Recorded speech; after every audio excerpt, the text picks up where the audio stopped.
Hey guys, welcome back to my channel. आज मैं explain करने वाली हूँ हाल ही में रिलीज हुई अजय देवगन की शैतान मूवी को। कहते हैं ना कि भगवान होते हैं तो शैतान भी होते हैं। कुछ वो होते हैं जो नजर नहीं आते और कुछ शैतान ऐसे होते हैं जो हमारे बीच ही मौजूद होते हैं। ये कहानी भी उसी शैतान के बारे में है। तो आज मैं जिस मूवी को लेकर आई हूँ उसमें लीड रोल किया है अजय देवगन और आर माधवन ने। और मैं आपको ये भी बता दूं कि ये एक गुजराती फिल्म वश का रीमेक है जो कि साल 2023 में रिलीज हुई थी।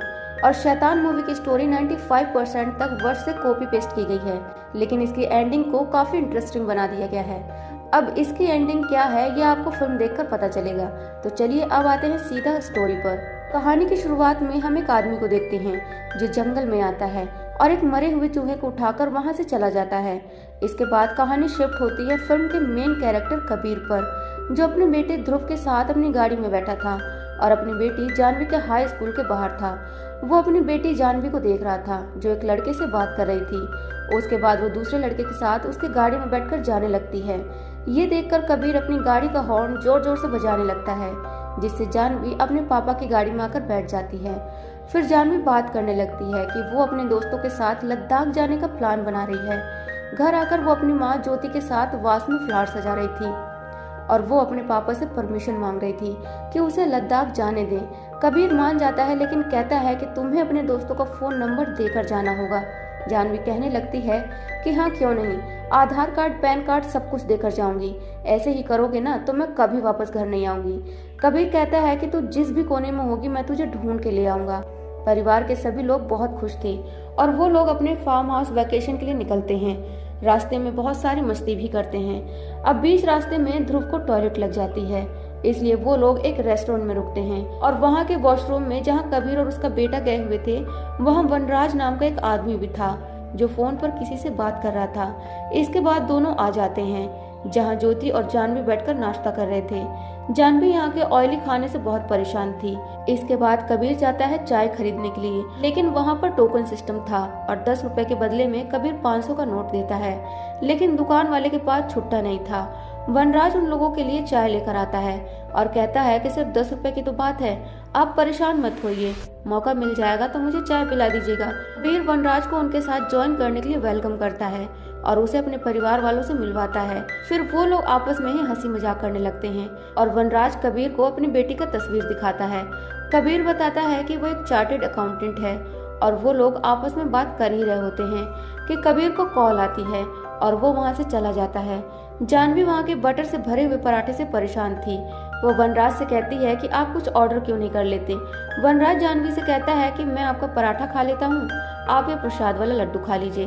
और जैसे ही जानवी उस लड्डू को खाती है उसे कुछ अजीब लगता है और वो वनराज को देखने लगती है। तभी कबीर वहाँ पर आकर बैठता है और जैसे ही वनराज जानवी से कहता है कि खाने को मना नहीं करते, थोड़ा सा तो खा लो, तो जानवी वो खाना ऐसे खाने लगती है जैसे कि वो 2 दिन से भूखी हो।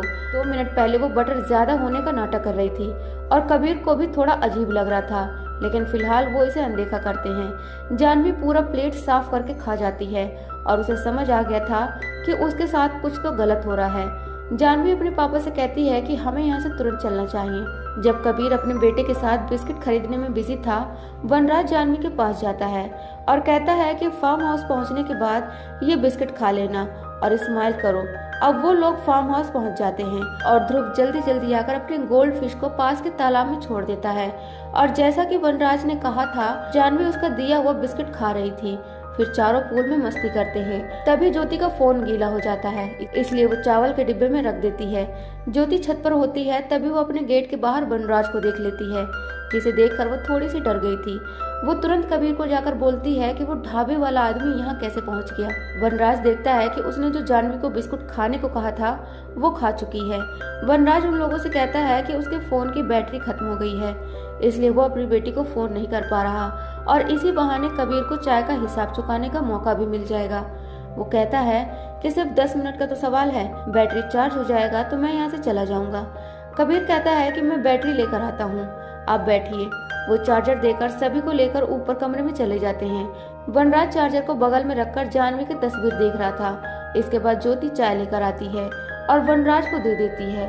वो अपने जूते को टेबल पर रखकर चाय पीने लगता है और उसके जूते में बहुत ज्यादा मिट्टी लगी हुई थी। ज्योति कबीर से कहती है कि उस आदमी को यहाँ से भगाओ। मुझे वो ठीक नहीं लग रहा। कबीर कहता है कि ठीक है, मैं कुछ करता हूँ। इधर वनराज जानवी से उसके बारे में बात कर रहा था और जानवी वनराज को वो सारी चीजें बता रही थी जो वो अपने पापा से नहीं बताती। वनराज जानवी से कहता है कि तुम्हें मेरे साथ चलना होगा हमेशा के लिए। वो जानवी से ओके कहने के लिए भी कहता है और जानवी को देखकर लग रहा था जैसे वो ओके कहने से खुद को रोक रही थी।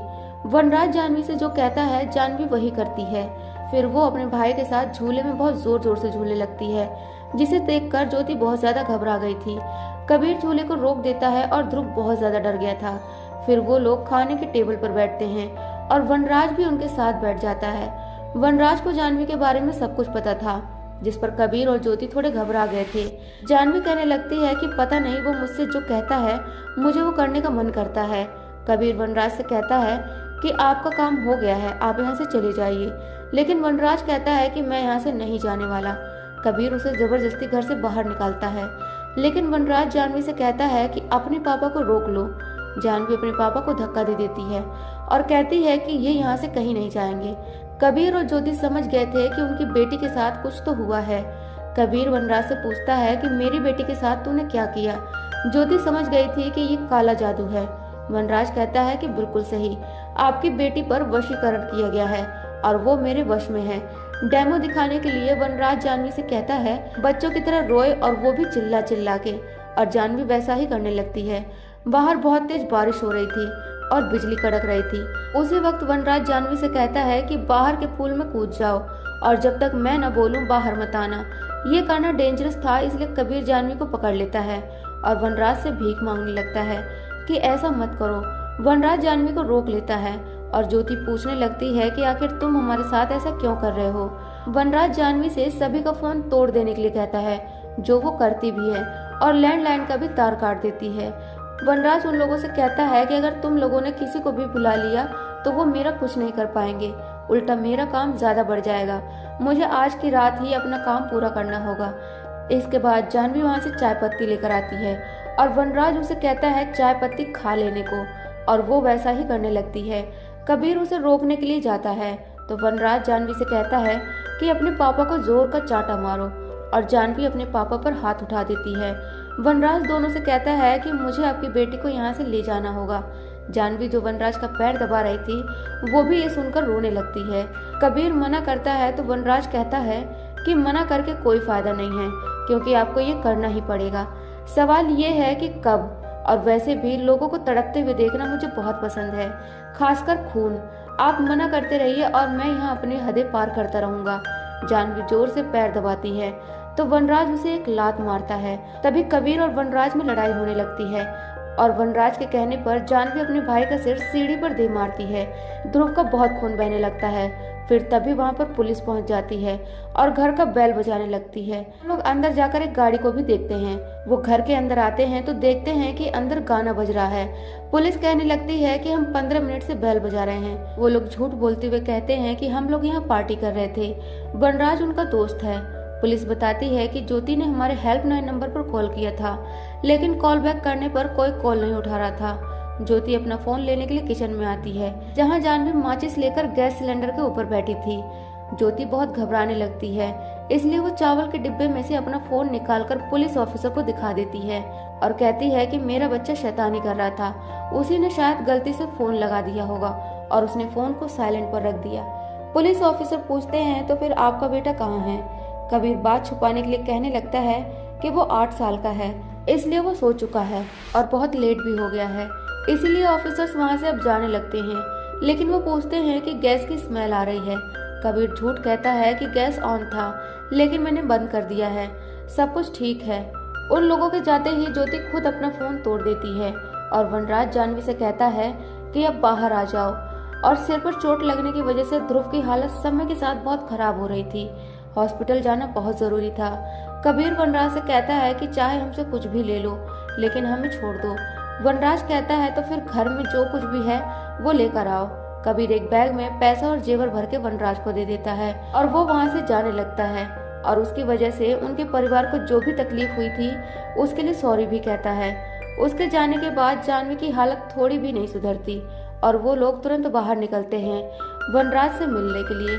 लेकिन वो लोग देखते हैं कि वनराज ने पैसे वाले बैग में आग लगा दिया था, क्योंकि उसे पैसों से कोई मतलब था ही नहीं। वो कहता है कि ये सब शौक तो इंसानों के होते हैं, मैं तो इंसान हूँ ही नहीं, मैं तो उनसे बढ़कर हूँ। वो दोनों से कहता है कि वो लोग जानते ही नहीं कि आखिर वो क्या है। वो वापस अंदर आ जाता है और चावल के डिब्बे के अंदर फोन के बारे में ना बताने को लेकर वो जानवी से कहता है कि चलो अपने आप को थप्पड़ मारो, वो भी बहुत जोर जोर से, ताकि उसके थप्पड़ की गूंज उसके पापा को सुनाई दे। वो इतना जोर जोर से अपने आप को थप्पड़ मारने लगती है कि उसके मुंह से खून निकलने लगता है और बेबस होकर ज्योति और कबीर बैठ जाते हैं। अपनी बेटी को बचाने के लिए उनके पास कोई रास्ता ही नहीं था। इसके बाद वनराज जानवी को अपना फोन देता है और कहता है कि ब्लूटूथ से कनेक्ट करके गाना बजाओ और डांस करो। जानवी वैसा ही करने लगती है और 1 घंटे के बाद जानवी थक जाती है, लेकिन उसे डांस तो करना ही पड़ेगा क्योंकि वो वनराज के वश में है। ज्योति अपनी बेटी को पानी पिलाने के लिए आती है और वनराज के कहने पर जानवी पानी को गिरा देती है। फिर वो वहाँ से चली जाती है किचन से चाकू लेने, तो वही कबीर अपने बेटे ध्रुव के साथ वक्त बिता रहा था और उसका ख्याल रख रहा था। ध्रुव कहता है कि वनराज जो भी कहता है जानवी वही करती है। वनराज जानवी से कहता है कि 10 सेकंड के अंदर अगर तुम्हारी माँ यहाँ से नहीं गई तो उसका गला काट देना। 9 तक काउंट करते करते ज्योति डर के मारे वहाँ से चली जाती है। वनराज वहाँ रेस्ट करने लगता है और जानवी से कह देता है कि अगर कोई सामने आया तो उसे चाकू घोंप देना। ज्योति कबीर से कहती है कि वो हमारी बेटी को ले जाएगा। कबीर वादा करता है कि वो ऐसा नहीं होने देगा। वो बाहर आकर देखता है तो वनराज सोया हुआ था और उसकी बेटी उससे बात कर रही थी। जानवी वहीं पर खड़े खड़े टॉयलेट कर देती है और ज्योति जब आती है अपनी बेटी को वॉशरूम में ले जाने के लिए तो वनराज ऐसा नहीं करने देता। ज्योति जल्दी से अपनी बेटी के लिए एक पैजामा लेकर आती है और अपनी बेटी से चाकू लेकर वो दौड़ पड़ती है वनराज पर हमला करने के लिए। इसके बाद उन लोगों में लड़ाई होने लगती है और कबीर वहां पर पहुंचकर अपनी बेटी को पकड़ के रखता है, लेकिन जानवी अपने पापा के पैर पर चाकू घुसा देती है। कबीर वनराज से लड़ता है और कहता है कि मेरी बेटी को आजाद कर दो। वनराज उसे समझाता है कि उसे मारकर कोई फायदा नहीं होगा, क्योंकि अगर वो मर भी गया तो उसने जो आखिरी बार जानवी को बोला है वो जीवन भर वही करती रहेगी। वनराज के बिना जानवी बिना रिमोट के खिलौना है। वनराज कहता है कि जानवी को मेरे साथ आने दो, मैं इसे आजाद कर दूंगा। वो जानवी से कहता है कि जाकर अपने भाई को जान से मार दो, क्योंकि वो वैसे भी दर्द में तड़प रहा था। जानवी दौड़कर अपने भाई के कमरे में घुस जाती है, लेकिन किसी तरह कबीर और ज्योति अपनी बेटी को पकड़कर स्टोर रूम में ले जाते हैं और उसे चाकू ले लेते हैं। जानवी बहुत रोने लगती है और वो सोचने लगती है कि आखिर उसके साथ हो क्या रहा है और वो ये सब क्यों कर रही है। वो अपने पापा से कहती है कि मुझे बचा लीजिए, लेकिन बाद में वो अपने मम्मी पापा को ही कमरे में बंद कर देती है और कहती है कि मुझे पता है मुझे क्या करना है। फिर वो वहाँ से चली जाती है अपने भाई ध्रुव को ढूंढने के लिए और उसे मारने के लिए। वो हर जगह तोड़फोड़ करने लगती है और आखिर में वो अपने भाई को ढूंढ ही लेती है। वो उसका पीछा करते करते टेरेस पर पहुंच जाती है और वहां से वो अपने भाई को नीचे गिरा देती है। कबीर और ज्योति भी वहां पहुंच गए थे और उन्हें लग रहा था कि ध्रुव मर चुका है, लेकिन तभी ध्रुव को होश आ जाता है और कबीर वनराज से कहता है कि अगर वो जानवी को ले जाना चाहता है तो ले जाए। इसके बाद दोनों रोने लगते हैं क्योंकि वनराज उनकी बेटी को हमेशा के लिए ले जाने वाला था। इसके बाद ज्योति अपने बेटे को लेकर तुरंत हॉस्पिटल के लिए निकलती है और कबीर अपनी बेटी को बचाने के लिए निकलता है क्योंकि वो हार नहीं मान सकता था। वनराज जानवी को घने जंगल के रास्ते कहीं ले जा रहा था और उसके पीछे पीछे और भी बहुत सारी लड़कियां थी जो जानवी की तरह वनराज के वश में हैं। वनराज उन सभी लड़कियों से कहता है कि आज वो रात आ गई है जब तुम सभी आजाद हो जाओगी। कबीर तुरंत अपने वॉचमैन के पास जाता है जो सोया हुआ था और वो उसका फोन ले लेता है और हम देखते हैं कि पहले कबीर ने वनराज का जब फोन चार्जर पर लगाया था तब उसने उसके फोन का लोकेशन ऑन कर दिया था ताकि वो वनराज को ट्रैक कर सके और वो अपने वॉचमैन के फोन से वनराज के फोन को ट्रैक करता है। दूसरी तरफ वनराज खुद को एक बहुत ही खतरनाक रिचुअल के लिए तैयार करता है और सामने एक बहुत बड़ा सा गड्ढा था जिसमें आग जलाई गई थी। वो सभी लड़कियों से कहता है कि जब मैं ये लाल गुड़िया भस्म कर दूंगा सभी को इस आग में कूद जाना है। इधर कबीर वनराज का फोन ट्रैक करके उस जंगल तक पहुंच गया था, लेकिन उस जंगल में जितने भी औरतें थी वो कबीर पर हमला करती हैं। कबीर को वनराज के सामने लाया जाता है और वनराज कबीर से कहता है कि तुम्हें यहाँ पर नहीं होना चाहिए था। वो उसे बताता है कि इस यज्ञ के बाद मुझे किसी को भी वश में करने के लिए लड्डू मिठाई खिलाने की जरूरत नहीं पड़ेगी। मैं एक नजर घुमाऊंगा और वो इंसान मेरे वश में हो जाएगा। फिर जैसे ही वनराज उस लाल गुड़िया को आग में फेंकने ही वाला था, तभी कबीर एक जलती हुई लकड़ी से वनराज पर हमला करता है और एक चाकू लेकर उसका जबान काट देता है। इसके बाद वो चाहकर भी उन लड़कियों से कुछ भी नहीं कह पा रहा था। कबीर उसका कटा हुआ जीभ लेकर आग में फेंक देता है और सारी लड़कियां जो वनराज के वश में थी उसे ही अपना भगवान मानती थी, वो कबीर के ऊपर हमला करने लगती हैं। लेकिन तभी कबीर एक रिकॉर्डर पर वनराज का ऑडियो चलाता है जिसमें वनराज कहता है कि अब तुम मुस्कुराओ, मैंने तुम्हें हमेशा के लिए आजाद कर दिया है। और वनराज की आवाज सुनकर सभी लड़कियां वापस से ठीक होने लगती हैं और हम देखते हैं कि कबीर ने पहले अपने बेटे का रिकॉर्डर लेकर अपने पॉकेट में रख लिया था जब कबीर और वनराज की लड़ाई हुई थी, और ये सब कुछ रिकॉर्ड हो जाता है जब वनराज ने कहा था कि तुम चाहते हो कि तुम्हारी बेटी आज़ाद हो जाए और वो वापस मुस्कुराए, और इसी सेंटेंस को कबीर एडिट करता है और इसी तरह वो सारी लड़कियां वनराज के वश से आज़ाद हो जाती हैं। अब जानवी भी ठीक हो चुकी थी और कबीर अपनी बेटी को गले लगा लेता है। कुछ समय के बाद हम कबीर को हॉस्पिटल में एडमिट देखते हैं तो उसे मिलने के लिए एक ऑफिसर आती है जो बताती है कि वहां पर हमें आपकी बेटी को लेकर 108 लड़कियां मिली थी। वो सारी लड़कियां अपने अपने घर पहुंच गई हैं जिनके माँ बाप अपनी लड़कियों को ढूंढने में उम्मीद ही खो चुके थे। पुलिस को लग रहा था कि वो सारी लड़कियां मर चुकी हैं, लेकिन कबीर की वजह से वो सारी लड़कियां अब आजाद हो चुकी थी। लेकिन वनराज फिलहाल लापता है। पुलिस कहती है कि वो उस शैतान को ढूंढ निकालेंगे। दूसरी तरफ हम देखते हैं कि ज्योति और उनका बेटा ध्रुव भी अब ठीक है।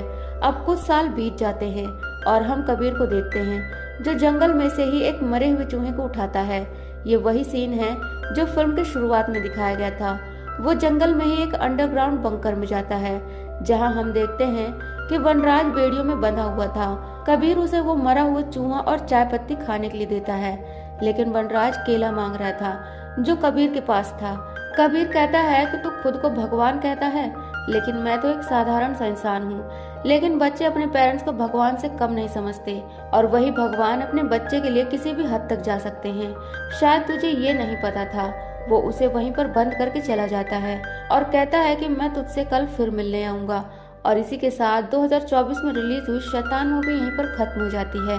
जाते जाते वीडियो को लाइक शेयर जरूर करिए और चैनल को भी जरूर सब्सक्राइब कीजिए। फिर मिलते हैं नेक्स्ट वीडियो में, तब तक के लिए टेक केयर, बाय।